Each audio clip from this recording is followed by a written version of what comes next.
Happy Sunday evening, everybody. I love Sundays. Sundays are a day that I get a lot of encouragement from. I enjoy being with my church family. I enjoy my nap on a lot of Sunday afternoons as well. But the encouragement, the being together with like-minded people, that's really what I love the most about Sundays. Kind of along that note, I love also being able to encourage others, not just receiving that encouragement. Even before I got my social work degree, I was a person that a lot of people would come to and just tell things to. People would share things with me, and that's even true now as well. I have people who they will confide things in me, knowing that I will, keep that word, but that I'll also offer whatever I can to help. And my husband, he's been the same way even before he pursued a degree in counseling.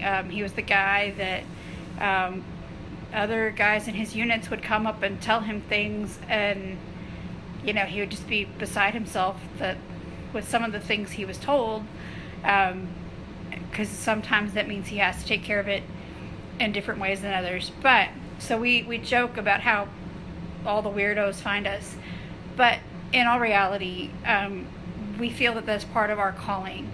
We feel that God gave us these talents in order to bless others. So I wanted to talk a little bit about how we can all be more encouraging towards others, which is why I said just call me Barnabas. Barnabas, in the Bible, his name means son of encouragement. So we should all strive to live up to a name like that. The first recommendation, if you have not ever read this book, I'm going to recommend you do. It's Know Your Love Language and try to figure out the love languages of others. It's called The 5 Love Languages. It's by Gary Chapman. And I could give you a big summary of the book, but that's like a whole other video. So we're not going to do that this time. But know the other person's love language. The second one is whenever you have an encouraging thought come to your mind, share it. So like my friend Jennifer that's watching, I might be thinking of her, and all of a sudden I'll think, oh, she needs to know that I think this, that I'm thinking about her and that I hope she's having a good day, and what can I do? What can I share with her?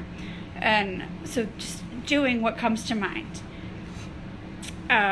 Another thing is when you introduce somebody, you do some words of praise with that. So if this is my friend Jennifer, she's been through a lot in life, but look how pretty she smiles, and listen, her laugh will crack you up, because it does. I can hear her laugh in my head when I think of something funny we've done together, and it just makes me smile too.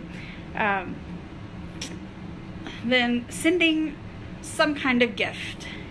If you're able to bless somebody else in a material or monetary way, do that. And maybe even do it anonymously if you can, because that goes so far to lift somebody else's day. Whenever you, we're Christians, so the very first thing that we do is we let our friends know that we're praying for them. And we will even send notes. The kids help me with that sometimes. We're a little bit behind, actually, on sending some notes of encouragement. So guess what we're probably going to do this week in our school classes? So sending notes of encouragement, letting people know you're praying for them. And, the more handwritten, the better. And just reminding them that God has promised them so much more than whatever it is they're going through in this life right now. Next, be specific with your words of praise. Don't just say, hey, you're really cool. Think of something that they've done that's impressed you. It kind of goes back a few days ago. I was talking about the ways that I make my kids get along, where I make them say nice things to each other. I don't let them do the generic, you're nice, you're kind, you're pretty. I make them say something specific they like about the other person. And then, not neglecting hanging out with, whether it's your church family, whether it's your close friends, just continuously growing those relationships, continuously developing those relationships. And then kind of along the lines of, sending notes and things, encouragement is an outreach. Encouragement can be an act of service. It can be a way that you bless others with more than just something physical or more than just your time. Because that handwritten note, if it says something really kind and really loving and really well thought out, that could change their day or their week or maybe even their life. I've got notes that I've kept, forever because they've meant so much to me. And, they continuously give me encouragement. And then finally, tell people how they've been an encouragement to you. So you kind of keep the cycle going by not only encouraging others, but by letting others know that when they've encouraged you. So I hope you found this message encouraging, and I've given you some great tips for how you can go forward and bless others. If you would like to know more about those 5 love languages, shoot me a message. I'll be happy to send that over to you. I can do a quick summary of it, but I would really recommend the book because it's amazing. Thanks. Bye.